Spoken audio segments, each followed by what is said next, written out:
Today I'm going to be unboxing and giving you a look at the Lian Edge Gold power supply. Now this is going to come in 750, 850, 1000 and 1200 watt variants in both black and white.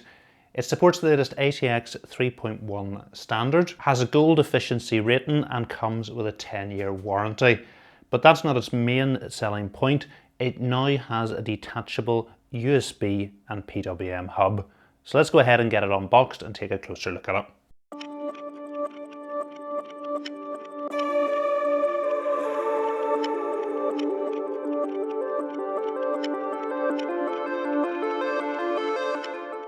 So we take a look at the power supply. You can see what separates from the standard design. We're going to plug our cables in over here, whereas most standard power supplies you're going to be plugging them in here. It's designed for vertical mounting in a dual chamber case, so exactly like this.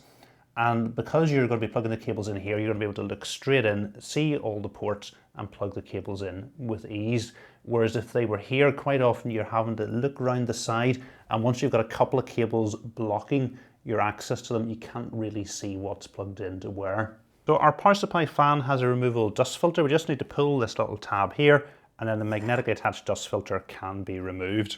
So our power supply does feature a zero fan mode. So at loads of less than 30%, the fan will stop spinning, helping reduce noise in the build. So as our power supply supports the latest ATX 3.1 standards, we've got a 12 volt 2x6 connector for powering our graphics card. We've also got ports for PCIe and EPS cables. Our 24-pin motherboard cable is going to go into these headers. And then we've got 4 ports for SATA and Molex cables. So you'll notice we've got an additional connector here, and this is to plug in our fan and USB hub. It comes as standard in the 1000 and 1200 watt models, but is available as an optional extra in the 750 and 800 watt models. So this is our fan and USB hub. 2 options for installing it. You can install it directly into your power supply, or you can attach it anywhere in your case and connect it up to the power supply using a PCIe cable. I'll show you how to connect it to the power supply first of all. So if you're going to be connecting to the power supply, you need to remove the connector from the end. So you'll notice we do have a little notch here, and there's a little bit of metal here. So we're just going to simply set it into place. It will magnetically start to attach, and then we can push it into the connector. And the little notch is going to hold it at this side, and into the connector is going to hold it at this side. So we take a look at the PWM connectors. First of all, you notice we've got 6 white connectors and 1 black connector. So into each of these white connectors, you're going to be able to plug a separate PWM device, and each port can support up to 2 amps. So you get this double PWM connecting cable with a power supply.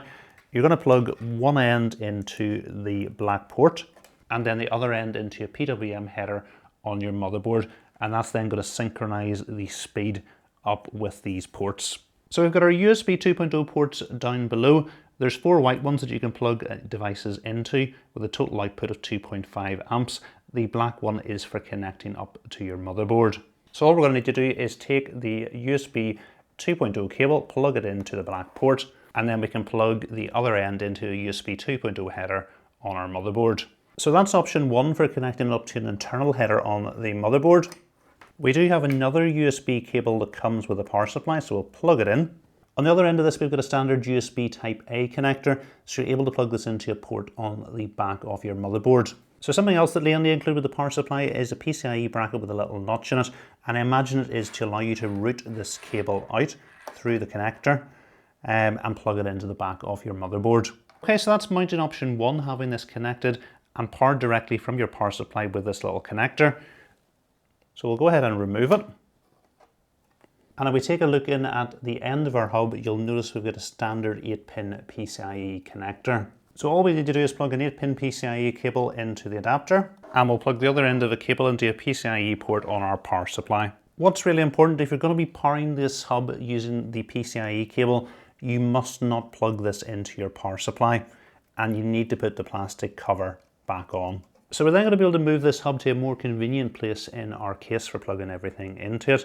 And remember, it's magnetically attached at the back, so you're just going to simply set it onto your case and it should stay in place. So taking a look at the cables that come with our power supply, we've got a 24-pin motherboard cable, we've got our 12 volt 2x6, and you'll see this cable is rated for 600 watts. This is what you'll get on the 1000 and 1200 watt versions. whereas the 750 and 800 watt versions will be rated for 450 watts. And we've got the blue safety color on it, so if you see this after you plugged it in, it means you haven't plugged it in all the way and you need to push it in further.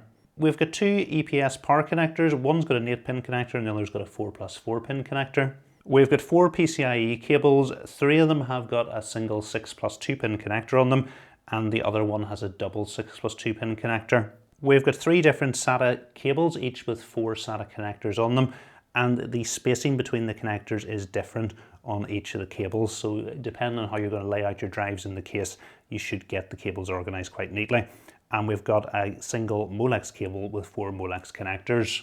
We've got the wall power cable, we've got some cable ties and power supply screws, and also some cable clips to help organize the cable. And while we're on it, they are nice braided cables. So I think you'll find this power supply particularly useful if you're going with Lian Li's wireless unifans, particularly the ones that have the LCD screen, where each group of fans are going to need a separate USB 2.0 port. This is going to come in really handy. And also not having to route all the cables directly to the power supply and being able to move this hub somewhere else is going to be really handy. So looking forward to getting this into a build on the channel soon.